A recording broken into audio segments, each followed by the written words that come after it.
ഒന്ന് നടക്കാൻ പോകുന്ന കൂട്ടത്തിൽ പാർക്കിൽ പോകുന്ന പോലെ കുറച്ച് നേരം അവിടെ പോയിരുന്ന് വരുമായിരുന്നു.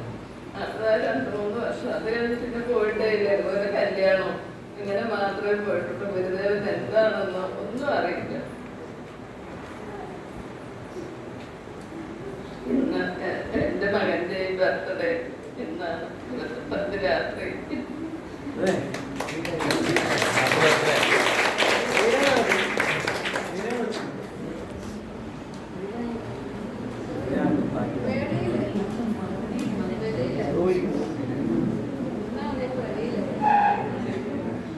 വല്ലാത്ത അവസ്ഥയിലായിരുന്ന സമയത്താണ് ഗുരുവിൻ്റെ അടുത്തെത്താൻ സാധിച്ചത്. മകനാണ് എന്നെ. ഇവിടെ ഞാൻ പറഞ്ഞില്ല, ഞാൻ വരുന്നില്ല. ആത്മീയത എന്താണെന്ന് അറിയില്ല. നേരത്തെ കുഞ്ഞു പറയുന്ന പോലെ എല്ലാം പരിപ്പാണെന്നുള്ളത്.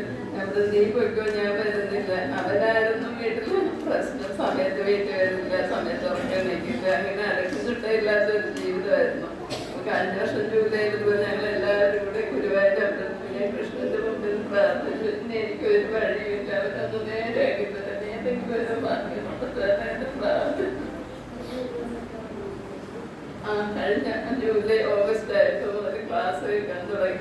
അന്ന് അവൻ വിളിച്ചു, ഞാൻ വരില്ല. അപ്പോൾ എനിക്കൊരു 41 ദിവസമാകുമ്പോൾ എൻ്റെ കൂടെ നിൽക്കുന്നതാണ്. അങ്ങനെ ഞാൻ അവരോടൊപ്പം വന്നതാണ്. ഇപ്പം ഞങ്ങളുടെ കുടുംബത്തിൽ 4 വയസ്സായ കുഞ്ഞു മുതൽ 86 വയസ്സായ അമ്മ വരെ മെഡിറ്റേഷൻ ചെയ്യുന്നുണ്ട്.